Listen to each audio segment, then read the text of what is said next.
ఆ తరువాత లీల పూనా నగరంలో శ్రీ మహారాజ్ చర్యలు మరియు లీలలు వాసుదేవ ఎం పండిత్తో.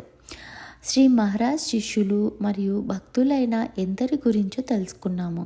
ఆయన శిష్యులు ఎంతోమంది ఎక్కడెక్కడ ఉన్నారో చాలా తెలుసుకోవడం కష్టము. అయినప్పటికీ లభ్యమైన సమాచారం రీత్యా కొద్దిమందిని మాత్రమే ఈ గ్రంథంలో ప్రస్తావించడం జరుగుతుంది. కానీ వీరు మాత్రమే మహారాజ్ ద్వారా ఉద్ధరింపబడ్డారని అనుకోవద్దు. మహాత్ముల లీలల్ని వర్ణించడానికి ఆదిశేషు కూడా వీలు కాదు. ప్రస్తుతం మనం విఎం పండిట్ గురించి తెలుసుకుందాం. పండిట్ని వారి బంధువులు, స్నేహితులు చనువుగా నానా పండిట్ అని పిలిచేవారు. జానోరికర్ కుటుంబంలో 1925లో జన్మించి పండిట్ కుటుంబం వారిచే దత్తు తీసుకోబడ్డాడు. అతను జన్మించిన కొద్ది కాలానికే వారి తల్లి కాలం చేసింది.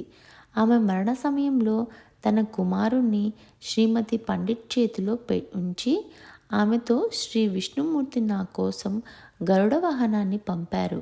నాకు వైకుంఠం చేరే సమయం దగ్గర పడింది. ఈ బిడ్డని కన్న బిడ్డవలే పెంచి పెద్ద చేయి అని తన కొడుకుని దత్తు ఇచ్చి చివరికి ఊపిరి తీసుకుంది ఆవిడ. ఆ దత్తు తీసుకున్న తల్లి కూడా 1940వ సంవత్సరంలో మరణించింది. పండిట్ నిజమైన అన్నగారు త్రయంబకర్ జానోరికర్ సాంప్రదాయ హిందూస్థానీ సంగీత విద్వాంసుడు. శ్రీ శంకర్ మహారాజ్ గారిని ఏ విధంగా ఎప్పుడు దర్శించుకున్నాడనేది ఇప్పుడు తెలుసుకుందాం. మహారాజ్ గారితో ప్రథమ పరిచయం. అనంతరావు ఉమాబ్రాజ్కర్ అనే ఆయన షోలాపూర్ జనార్దన్ మహారాజ్ భక్తుడు, శిష్యుడు కూడా. ఆయనే నానా పండిట్ని మొట్టమొదటిసారిగా పరిచయం చేశారు మహారాజ్ గారికి. నానా చెప్పిన ఈ అనుభవాన్ని విన్న ఎంతటి వారికైనా కన్నీరు కార్చక తప్పదు. అటువంటిది నానా పండిట్ ఈ విషయాన్ని చెప్పే సమయంలో ఆయన ఎంతటి ఉద్వేగానికి లోనయ్యారో తెలుస్తుంది.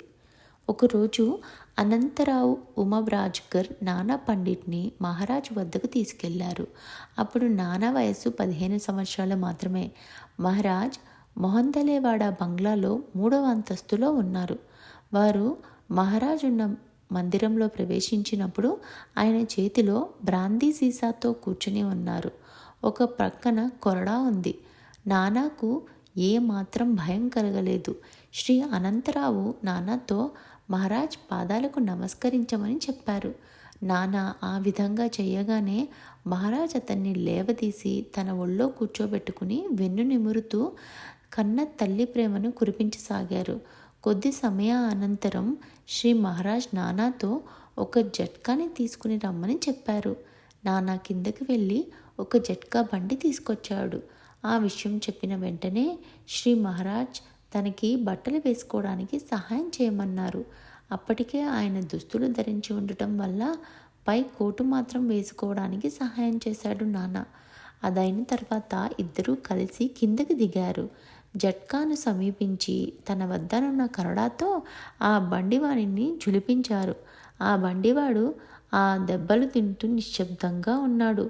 నానాతో, ఒరే భడవా కూర్చోరా అన్నారు. గుర్రం బండి బయలుదేరింది. లక్ష్మీ వీధికి వెళ్ళి అటు నుంచి డెక్కన్ వాచ్ కంపెనీకి వెళ్ళింది. అది తపాలా కచేరీ వద్ద ఉంది. దాని యజమాని ఖాన్ సాహెబ్.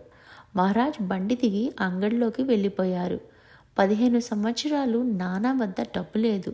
కానీ అనుకోకుండా ఆ బండి అతనితో, ఈ రోజు నుంచి చాలా వృద్ధిలోకి వస్తావు అన్నాడు. ఆ మాటతో ఎంతో సంతోషించిన ఆ బండి అతను అటు నుంచి వెళ్ళిపోయాడు. ఆ తర్వాత నానా కూడా ఇంటి ముఖం పట్టాడు. నిజంగానే ఆ గుర్రం బండి అతను అప్పటినుంచి చాలా ధనవంతుడయ్యాడు. శ్రీ మహారాజ్ సమాధిని నిత్యం దర్శించుకునేవాడు. అప్పటినుంచి నానా పూనా వచ్చినప్పుడల్లా శ్రీ మహారాజ్ని దర్శించుకునేవాడు. జ్ఞానేశ్వరి అంటే శ్రీ శంకర్ మహారాజ్ వారికి చాలా ఇష్టం. ఒక పర్యాయం శివుని గురించి ఆ ఆధ్యాత్మిక ఉపన్యాసాలలో ఒకసారి ఇలా వివరిస్తున్నారు. శ్రీ మహారాజు తన్మయత్వంతో శివతాండవం ప్రారంభించారు. ఆ నృత్యం ఎంత చక్కగా ఉన్నది అంటే అది చూసి తీరాల్సిందే కానీ వర్ణించడానికి వీలు లేదు అంటాడు. ఆ కార్యక్రమానికి వచ్చిన వారందరికీ మహారాజ్ స్థానంలో ఆ పరమశివుడే నాట్యం చేయడం దర్శనమైందంట. నానా పండిట్ ఈ శివ దర్శన అనుభవాన్ని పొంది ధన్యుడయ్యాను అని అంటున్నారు. అదృష్టం కనుక ఉంటే అనుభవం దానంతట అదే దొరుకుతుంది.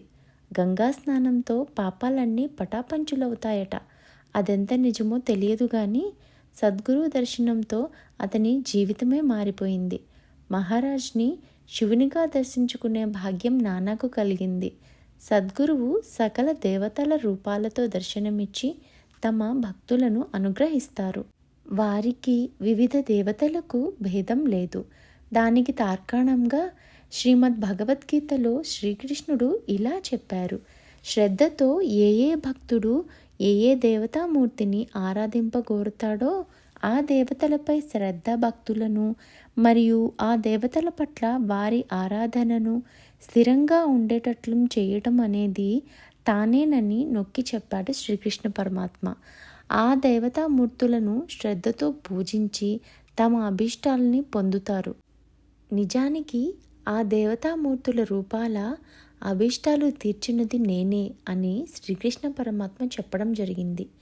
శ్రీ సాయిబాబా తమ భక్తులకు వినాయకుడిగా, రాముడిగా, నరసింహస్వామిగా, దత్తాత్రేయునిగా ఇలా అనేక రూపాలతో దర్శనమిచ్చిన విషయం మనం శ్రీ సాయి లీలామృతంలో చూడొచ్చు. అదేవిధంగా శ్రీపాద శ్రీవల్లభుల నుండి ఇప్పటిదాకా ఎందరో మహాత్ములు తమకు వివిధ దేవతలకు భేదం లేదని ఎన్నో రూపాలతో దర్శనమిచ్చి అనుగ్రహించారు. మనం చిన్న ఆకర్షణ కలిగిన వెంటనే అటు వెళ్ళడం, మర్చిపోవడం, ముక్కు పగిలిన తర్వాత తిరిగి పాతదారి పట్టడం అనేది చేస్తూనే ఉంటాం. అనగా సద్గురువుని సరైన విధంగా గుర్తించడం లేదని అర్థం. సద్గురువు తమ భక్తుల కర్మ క్షీణం గావించి వారిని మంచివారిగా మార్చడానికి లేదా వారిని జ్ఞానులుగా మార్చడానికి తగిన శిక్షణని ఇస్తూనే ఉంటారు. ఇక్కడ మార్జాల కిషోర న్యాయం, మర్కట కిషోర న్యాయాలను వారు వారి అర్హతని బట్టి సద్గురువు పాటిస్తారు. అన్నింటికన్నా ముందు మనం గురువు యందు శ్రద్ధాభక్తులు కలిగి ఉండాలి. శ్రీ సాయి కోరిన 2 రూపాయలు అదే దక్షిణ, శ్రద్ధ, సబూరీలు ఇవే.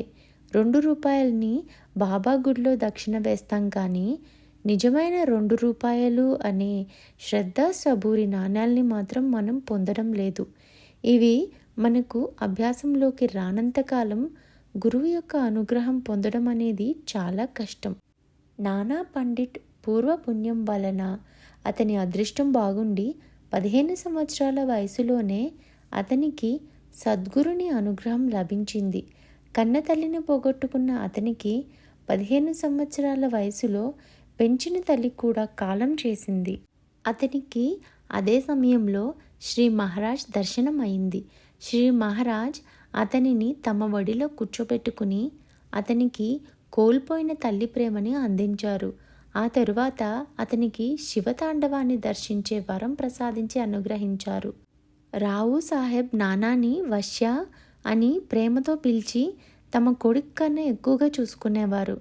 ఇదంతా మహారాజ్ యొక్క అనుగ్రహమే అని నానా భావించేవారు.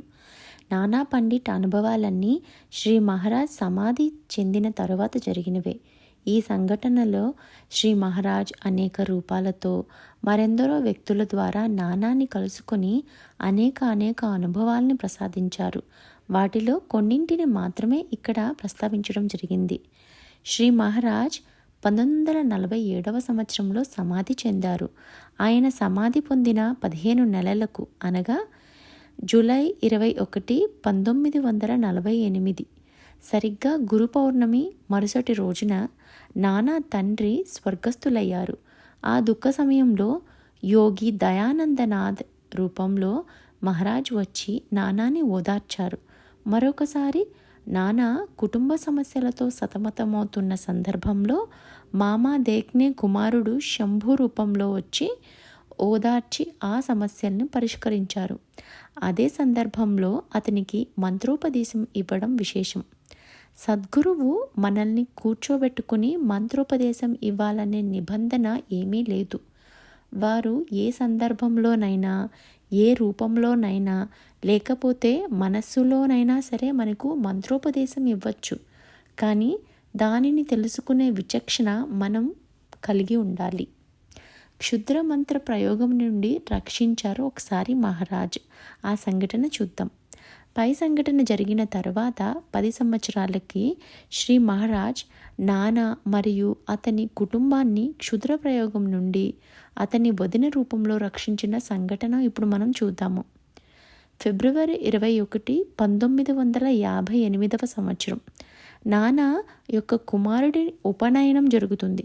దానికి ముందు రోజున గ్రహశాంతి మరియు ఇతర శాంతి కార్యక్రమాలన్నీ యథావిధిగా జరిగాయి. నానా అతని భార్య ఇద్దరూ కూర్చుని కార్యక్రమాలను నిర్వహిస్తున్నారు. వంట కార్యక్రమం అంతా దేక్నే మామ భార్యకు శ్రీమతి సోమన్కు అప్పగించారు. శ్రీమతి సోమన్ని దేవి అవతారంగా భావిస్తారు అక్కడి వారు. వంటగదిలో ఉన్న సోమన్ తమ బుద్ధికి తగినట్లుగా కొత్త కొత్త భంగిమలతో క్షుద్ర ప్రయోగం ప్రారంభించింది. ఆ సమయంలో నానా వదినగారైన లత మరొక గదిలో ఉంది. ఆమె ఉన్నట్లుండగా లేచి గట్టిగా అరిచింది, వశ, వంటింట్లో ఏం జరుగుతుంది అని. లత ఎప్పుడూ నానాని వశ అని సంబోధించదు. ఆమె రూపంలో అతనిని పిలిచింది మహారాజే. ఇంకా ఆయన ఇలా అన్నారు, పో బయటికి, నేనిక్కడున్నాను. శ్రీమతి సోమన్ని ఆవహించి ఉన్న ఆత్మనుద్దేశించి అన్న మాటలవి. ఆమె శాపనార్థాలు పెడుతూ అక్కడి నుంచి బయటికి నడిచింది. ఇంతకు పూర్వపరాలు ఇలా ఉన్నాయి. శ్రీమతి సోమన్ వంటిపైన ఉన్నది దేవత కాక శ్రీ సోమన్ గారి మొదటి భార్య ఆత్మ మాత్రమే. ఆమెను ఆవహించి పండిట్ కుటుంబాన్ని నాశనం చేయటానికి ఆమె కొంత కుంకుమ మరియు గాజులను వారికిచ్చి దేవుని గదిలో ఉంచమని చెప్పింది. అంతవరకు మహారాజ్ ఊరికే ఉన్నారు. ఎప్పుడైతే ఆమె వంటింట్లో నిల్చుని తమ మంత్రప్రయోగం ప్రారంభించిందో వెంటనే శ్రీ మహారాజ్ అతని వదిన రూపంలో వచ్చి శ్రీమతి సోమన్ని బయటికి గెంటి ఆ క్షుద్ర మంత్ర ప్రయోగం నుంచి రక్షించారు. ఆ తర్వాత ఆ కుంకుమ మరియు గాజుల్ని బయటికి పారేయమని చెప్పి పారేయించారు కూడా. శ్రీ శంకర్ మహారాజ్ రక్షణకు ఇది ఉదాహరణ మాత్రమే. ఇలాంటిది ఇంకొక లీల చూద్దాము. నానా పండిత్ ఉపాధ్యాయుడుగా ఉండేవాడు. అతనికి 2 కుమారులు, 2 కుమార్తెలు కూడా ఉండేవారు. అతని పెద్ద కుమారుడు వాడియా కళాశాలలో కామర్స్ ప్రొఫెసర్గా ఉన్నాడు. అతని పేరు రవి. అతని బాల్యంలో జరిగిన సంఘటన ఇది. అది 1956 సంవత్సరం. సుమారు 10 సంవత్సరాల వయసులో ఒకరోజు సాయంత్రం అతను స్కూల్ నుంచి వచ్చాడు. నానా తన సాయంకాల పూజలో ఉన్నాడు. ఆ సమయంలో రవి మూతి వంకరపోయి స్పృహ తప్పి పడిపోయాడు. నానా పూజ పూర్తి చేసుకుని వెలుపలికి వచ్చి చూడగా కొడుకు రవి స్పృహ లేకుండా పడిపోయి ఉన్నాడు. అతని భార్య, ఏమండి, కొడుకు ఇలా పడిపోతే ఊరికినే కూర్చుంటారే, వెళ్ళి డాక్టర్ని తీసుకుని రండి అని కంగారుగా అంది. దానికి గాను నాన్న, నేనెవరిని ఆరాధిస్తాను, వాడికి ఏమైనా అయితే ఆయనే బాగు చేసుకుంటాడులే అని గమ్ముని కూర్చున్నాడు. కానీ కన్నతల్లి ఆరాటం ఊరుకోదు కదా. ఆమె తన భర్తని డాక్టర్ని తీసుకురమ్మని పోరసాగింది. ఇక అతను తప్పదన్నట్లు డాక్టర్ ఆప్టే ఆసుపత్రికి వెళ్ళాడు. తీరా అక్కడికి వెళ్ళిన తర్వాత ఆ డాక్టర్ ఎవరో పేషెంట్ని చూడాలని ఎక్కడికో వెళ్ళారట. ఇక చేసేదేముంది, నాన్న తన కొడుక్కి సీరియస్గా ఉంది, వెంటనే రావాల్సింది అని ఒక చీటీ రాసిపెట్టి ఇంటికి వచ్చేశాడు. ఇక ఇంట్లో పరిస్థితి ఏమైందంటే తన కొడుకు రవి లేచి తిరుగుతున్నాడు. ఏమైందిరా నానా అని అడిగాడు నానా పండిట్.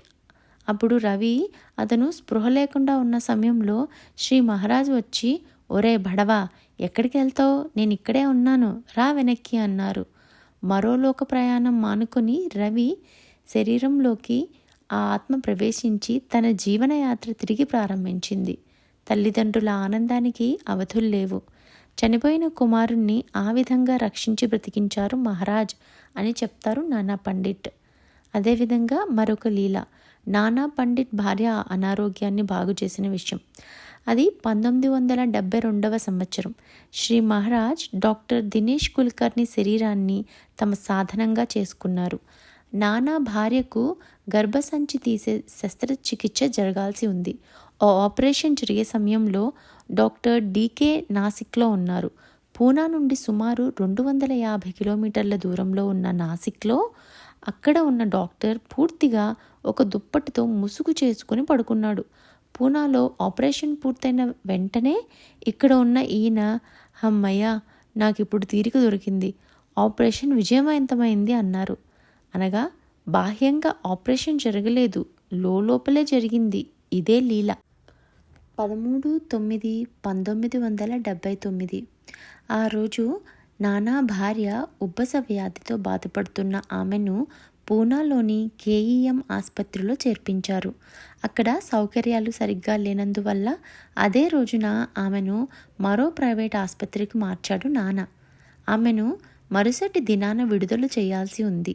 కానీ 16వ తేదీ ఆదివారం కావడం చేత మరుసటి రోజుకి ఆమె విడుదలను వాయిదా వేశారు. కానీ ఉన్నట్లుండి ఆమెకు ఆయాసం ఎక్కువయి మరలా వైద్యం కొనసాగించారు. కానీ ఆమె 22వ తేదీన మరణించింది. ఈ సంఘటన వలన చాలా కుంగిపోయాడు నాన్న. ఇది జరిగిన 7వ రోజు మధ్యాహ్నం 3 లేక 4 గంటల సమయంలో డాక్టర్ల నిర్లక్ష్యం వలననే తన భార్య మరణించిందని, అందుకుగాను భార్యపై కేసు పెట్టాలనే ఆలోచనతో తన భార్య ఆసుపత్రి కాగితాలన్నింటినీ పరీక్ష చేస్తూ కూర్చున్నాడు. అంతలో డాక్టర్ జ్ఞానేశ్వర్ వచ్చారు. ఆయన గురించి పాఠకులకు పరిచయమే కదా. భడవా, ఎవరి మీద కేసు పెట్టాలనుకుంటున్నావు? నీ భార్య బ్రతికొస్తుందనుకుంటున్నావా? ప్రతి చావుకు ఏదో ఒక కారణం ఉంటుందని తెలీదా నీకు? కాపాడాల్సిన సమయంలో కాపాడలేదా మీ ఆవిడ్ని? అన్నారు డాక్టర్ రూపంలో ఉన్న మహారాజ్.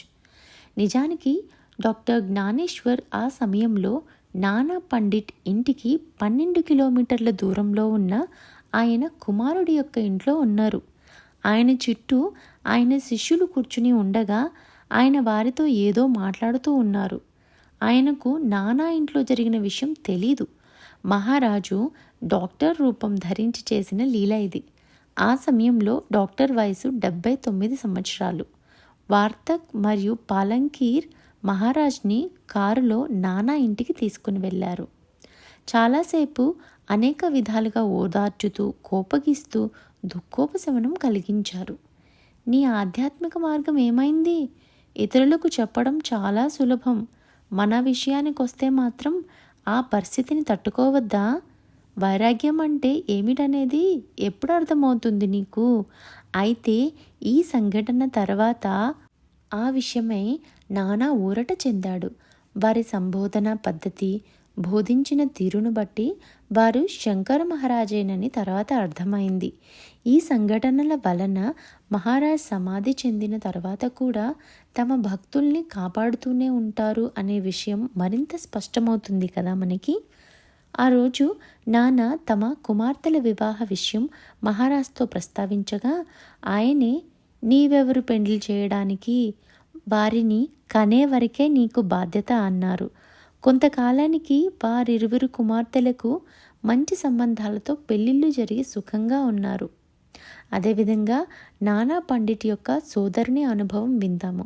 నానా సోదరుడు శ్రీ త్రయంబక దత్తాత్రేయ జానోరికర్. ఈయన గురించి నానా పండిట్ కథ ఆరంభంలో కొద్దిగా చెప్పుకున్నాం. ఆయన ఒక గాయకుడు. హిందుస్థానీ సంగీతంలో మంచి పేరు ప్రఖ్యాతులు కలిగిన వ్యక్తి. అనేక సాంఘిక సంస్థల ద్వారా మంచి సత్కారాలు పొందాడు. శ్రీచక్ర ఆరాధన, దుర్గా ఉపాసన చేసేవారు.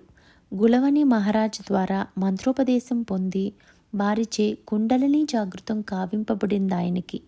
ఆయన ఒకసారి మహారాజ్ని దర్శించగా ఆయన చూసి, నీవు ఆధ్యాత్మికంగా చాలా బాగున్నావు, నా వద్దకు రావాల్సిన అవసరం లేదు అన్నారు. అయినప్పటికీ ఆయన ఆశీర్వాదం తీసుకున్నాడు త్రయంబక్ దత్తాత్రేయ. ఇది జరిగింది షోలాపూర్ సుబ్బరాయ మఠంలో. ఆయనకు హృదయం మరియు ఇతర సంబంధ వ్యాధులు ఉన్నప్పటికీ 75 సంవత్సరాల వయసులో కూడా ఆపకుండా గంటన్నర సేపు గానం చేసేవారు. ఆ విధంగా గానం చేసేది ఆయనలో ఉన్న దైవశక్తి కానీ ఆయన కాదు అనేవారు. ఆయన నిరాడంబరత్వానికి నిదర్శనం ఇది.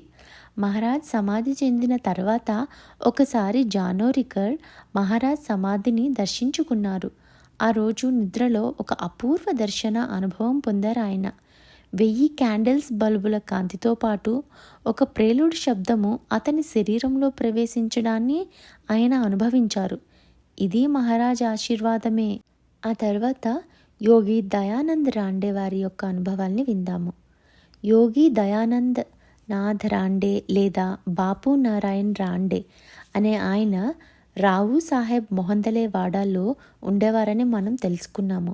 ఆయన యోగిరాజు శ్రీ శంకర్ మహారాజు అనే గ్రంథాన్ని రచించారు. అందులో శ్రీ మహారాజ్ జీవిత విశేషాల్ని ఎంతో వివరంగా వివరించారు.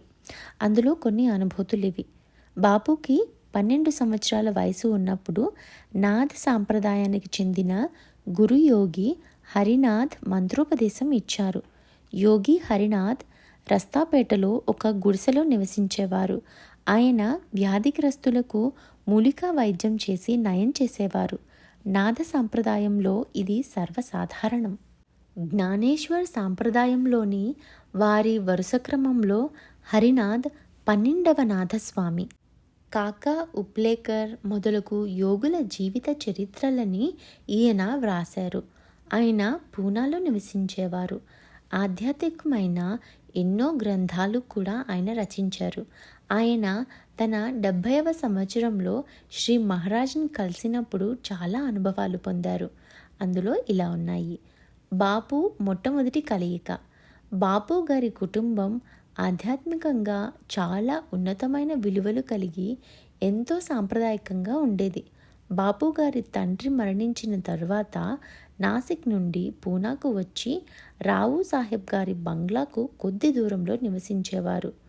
1938వ సంవత్సరంలో బాపు గారికి మంత్రోపదేశం గురు హరినాథ్ వారి వద్ద జరిగింది. తరువాత ఒకరోజు రావు సాహెబ్ ఇంట్లో జరిగే సంకీర్తనలకి బాపు గారి తల్లి తనతో పాటు బాపుని కూడా అక్కడికి తీసుకుని వెళ్ళింది. బాపు మహారాజ్ని చూసింది అక్కడే. అతని దృష్టిలో ఒక యోగి అనగా మంచి ధోతి కట్టుకుని పెద్ద పెద్ద త్రిపుండరాలతో పెద్ద బొట్టు పెట్టుకుని ఉంటారు అని అనుకునేవాడు. అదే భావంతో అతని తల్లితో సహా రావు సాహెబ్ బంగ్లాకి అడిగిపెట్టాడు బాబు. మరి ఇక్కడ మహారాజు గారున్న పరిస్థితిని చూస్తే అతనికి కొద్దిగా కూడా సద్భావన కలగలేదు. మహారాజ్ ఒక తెల్ల చొక్కా ధరించి దానిపై నల్ల కోటు ధరించేవారు. చేతి వ్రేలుకి ఒక నలుపలకల ఉంగరం ఉండేది. చెదిరిన తల, పొడుగుపాటి చేతులు. ఆయన ఒక పరుపుపై గుండ్రంగా ఉండే తలగడపై చేతులు ఉంచి జేబులో ఒక సిగరెట్టు పెట్టి పక్కనే ఒక బ్రాందీ సీసా ఉంచుకొని కూర్చుని ఉన్నారు. ఆయన చుట్టూ 4-5 జనం మాత్రం కూర్చుని ఉన్నారు. ఇటువంటి వ్యక్తిని చూస్తే ఎవరికైనా మంచి భావన కలగకపోవడం సహజమే. కానీ అకస్మాత్తుగా బాపు ఆయన వలన స్పందన పొంది నమస్కారం చేశాడు. ఆయన వద్ద గల అనూహ్యమైన శక్తి అదే. మరుసటి రోజు ఈ విషయాన్ని ఆయన గురువైన హరినాథ్కి చెప్పగా ఆయన శ్రీ శంకర్ మహారాజ్ని తరచూ దర్శించుకోమని, అందువల్ల అతనికి మంచి ఆధ్యాత్మిక పరిణితి కలుగుతుంది అని చెప్పారు. ఒకసారి బాపు శ్రీ శంకర్ మహారాజ్ని కలుసుకునేందుకు రావు సాహెబ్ బంగ్లాకి వెళ్ళాడు. అక్కడ ఆయన లేరు. ఆయన్ను గాలిస్తూ అతడు తిరుగుసాగాడు. చివరికి ఆయన మోతీవాలే లఘు అనే అతని ఇంట్లో ఉండడం చూశారు. శ్రీ మహారాజ్ ఒక పరుపు మీద దిండుకు ఆనుకుని చాలా విశ్రాంతిగా కూర్చొని ఖాన్ సాహెబ్కి ఖురాన్లోని విషయాలను అర్థమయ్యేటట్లు చక్కగా వివరిస్తున్నారు. సరిగ్గా బాపు ప్రవేశించే సమయానికి మహారాజ్ ఇలా అంటున్నారు. నిజమైన నమాజ్ చేయడం అంటే క్రూరత్వాన్ని వదిలి అహంకారాన్ని విడిచి అల్లాగా మారడం అని చెప్పారు. ఇది విని లఘు హిందువులలో ఇటువంటి నమాజులు చేసేవారు ఎవరైనా ఉన్నారా అని అడిగారు. అందుకు మహారాజు జ్ఞానేశ్వరి తెరిచి అందున్న కొన్ని విషయాలను చూపించి, గోరఖ్నాథ్ గారి నియమాలను ఎవరు తూచా తప్పకుండా ఆచరిస్తారో వారు సమాధి స్థితిని పొంది ఆనందంతో ఉంటారు. అటువంటి వ్యక్తి నిజమైన నమాజ్ చేసిన వారే అన్నారు. అప్పుడు మహారాజ్ వెంటనే టీ తెమ్మన్నారు. మహారాజ్ సంతోషంగా ఉండే సమయంలో మాత్రం టీ తెమ్మని చెప్తారు. అప్పుడే ఆయన బాపుని బేబీ ఇంటి నుంచి అంటే తాయి సాహెబ్ని శ్రీ శంకర్ మహారాజ్ బేబీ అని సంబోధిస్తారు. అక్కడి నుంచి వచ్చాడు అని పరిచయం చేశారు. 2 రోజులుగా మిమ్మల్ని కలుసుకోలేదు, అందువలన మిమ్మల్ని దర్శించుకోవాలని వచ్చానన్నాడు బాపు. దానికి సమాధానంగా, ఇక్కడ అక్కడ తిరగటం వల్ల ఆదినాథుని కలుసుకోవడం కుదరదు. ఆదినాథుణ్ణి వెతకడానికి వెళ్ళొద్దు, నీలోనే ఆదినాథులున్నారు అని నర్మగర్భంగా అన్నారు. బాపుకి సంతోషమైంది. అక్కడున్నవారికి మహారాజ్ మాటలు అర్థం బోధపడలేదు. ఆయన లేచి, బాబయ్య నా చెయ్యి పట్టుకో, మామ ఇంటికి వెళ్దాం అన్నారు. వారిద్దరూ కలిసి మామ ఇంటికి చేరుకోగానే పిల్లవాడిలాగా గట్టిగా, మామా నేనొచ్చాను అని అన్నారు. మామ ఇంట్లో చిరిగిపోయిన తివాసీ మీద ఆయన ఎంతో ఆనందంగా కూర్చున్నారు. బంగ్లాలో కానీ గుడిసెలో కానీ ఒకే విధంగా ఉంటారు ఆయన. శ్రీమద్ భగవద్గీత 12వ అధ్యాయం 18వ శ్లోకం అందులో చెప్పిన విధంగా ఆయన జీవన విధానం ఉండేది. అందులో శ్రీకృష్ణ భగవానుడు తనకు ఎలాంటి వారి ప్రియులో చెప్తున్నారు. నమస్కార తిరస్కారాలయందు ఒకే తీరున ఉండువాడు, శీతోష్ణ సుఖ దుఃఖాలయందు సమభావనలు కలిగి ఉండేవాడు, ముక్త సంగుడు, నిందాస్థుతులను సమంగా ఎంచువాడు, మౌనశీలుడు, లభించిన కొద్ది దానితో తృప్తిగా ఉండేవాడు, నివాసము లేనివాడు, సుస్థిర చిత్తుడు, భక్తిపూర్ణుడు, ఇలాంటి వాడు నాకు ప్రియుడు అని భగవద్గీత యందు శ్రీకృష్ణ పరమాత్ముడు చెప్పి ఉన్నారు. ఈ లక్షణాలన్నీ యోగికి ఉండాల్సినవే. అంతటి వ్యక్తి జ్ఞాని అవుతారు. జ్ఞానికి తనకు భేదం లేదని, ఇద్దరూ ఒకటే అని శ్రీకృష్ణ పరమాత్మ చెప్పి ఉన్నారు. అంటే శ్రీ శంకర్ మహారాజ్కి శ్రీకృష్ణ పరమాత్మల వారికి భేదం లేదనే కదా అర్థం. ఆయన బాపుతో, నీవు రావు సాహెబ్తో ఉండు, అక్కడ నీకు సత్యం బోధపడుతుంది, నీకు స్పష్టంగా తత్వం చెప్పలేను, బోధపడుతుంది అన్నారు. సద్గురువులు తమ గురించి తాము తెలుపరు. ఎవరు తెలివైన వారో, స్పష్టంగా గురువును అర్థం చేసుకోగలరో వారి ద్వారా నీకు చెప్పిస్తాను. తర్వాత ఆయన మరో భక్తునితో కలిసి నగరు వెళ్ళిపోయారు. ఆ తరువాత లీల శివ పరమాత్మునిగా దర్శనమిచ్చిన మహారాజ్. ఆ రోజు మహాశివరాత్రి. ఉదయాన్నే బాపు మహారాజ్ దర్శనం కొరకే వచ్చాడు. ఆ సమయంలో శంకర్ మహారాజ్ నిద్రిస్తున్నారు. కొందరు భక్తులు మాత్రం నామం చేస్తున్నారు. ఇక్కడ సమయం వృధా అవుతుంది కాబట్టి శివాలయానికి పోయి జపం చేస్తే మేలు అని తలంచి వెంటనే తిరిగి వెళ్ళిపోతుంటే డాక్టర్ జ్ఞానేశ్వర్ ఆగమని కోరారు. కానీ బాపు ఆగకుండా మళ్ళీ వస్తానని చెప్పి వెళ్ళిపోయాడు.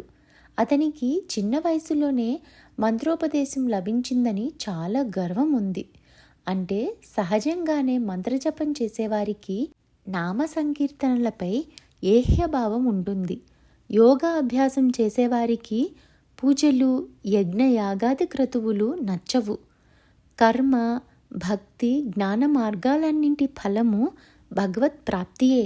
కానీ వారి వారి మార్గాలే గొప్పవి అనే భావన ప్రతి వారికి ఉంటుంది. ఈ వ్యక్తుల మధ్య భావ సమన్వయం మహాత్ములు మాత్రమే చేయగలరు. మహారాజ్ అతని వెళ్ళిన వెంటనే లేచి కూర్చున్నారు. వారిది యోగ నిద్రయే. ఆయన అలా నిద్రిస్తున్నట్లు ఉండి అందరినీ అంతరంగంలో కనిపెడుతుంటారు. వారు లేవగానే డాక్టర్ జ్ఞానేశ్వర్ బాపు వచ్చి వెళ్ళిపోయాడని మహారాజ్కి విన్నవించారు. మహారాజ్ అన్నారు, ఎవరి అదృష్టం వారిది అని చెప్పారు. అతనికి మంత్రజపంతోనే తరించాలని ఆకాంక్ష అన్నారు. కొంతసేపటికి అక్కడ ఎల్లుబాయ్ నామ సంకీర్తన ఆనందపరవశం కలిగేలాగా చేస్తుంది. అక్కడున్న వారంతా తన్మయులై, అదే సమయంలో శ్రీ మహారాజ్ కూడా నామం చెప్తూ తన్మయులయ్యారు. వారి శరీరం నీలిరంగులోకి మారింది. అందరికీ మహారాజ్ బదులు శివశంకరుని దర్శనం లభించింది. శంభో శివశంభో హరహర శంకర శివశంభో అని అందరూ నామం పరవశించి చేశారు. కొన్ని క్షణాల తర్వాత మామూలు స్థితిలోకి వచ్చేశారు మహారాజ్. తిరిగి ఆ రోజు సాయంత్రం నామ సంకీర్తనం జరుగుతుంది. ఉదయం వచ్చిన భక్తులు వెళ్ళిపోయారు. సాయంత్రం మరికొందరు భక్తులు వచ్చారు. బాపు వెంట కూడా కొత్తవారు వచ్చారు. బాపు రాగానే డాక్టర్ జ్ఞానేశ్వర్, నిన్ను ఉదయం ఆగమంటే ఆగకుండా వెళ్ళిపోయావేం అని ప్రశ్నించారు. బాపు అప్పుడు, నేను శివాలయానికి పోయి జపం చేసుకున్నాను అని చెప్పాడు. డాక్టర్ జ్ఞానేశ్వర్ నవ్వేసి, అయితే శివదర్శనం పొందావా అని ప్రశ్నించాడు.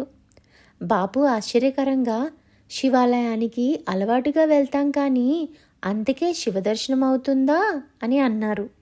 అప్పుడు డాక్టర్ జ్ఞానేశ్వర్, మాకందరికీ ఇక్కడ శివశంకరుని రూపంతో మహారాజ్ దర్శనమిచ్చాడు అని చెప్పారు.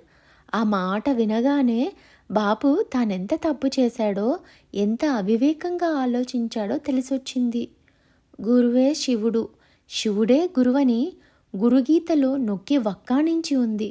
కానీ తన వ్యతిరేక భావనల వల్ల ఆ భాగ్యం తనకు దక్కలేదని తెలిసేసరికి దుఃఖం పొంగుకొచ్చింది. అమాంతంగా వచ్చి మహారాజ్ పాదాలపై పడి రోదిస్తున్నాడు.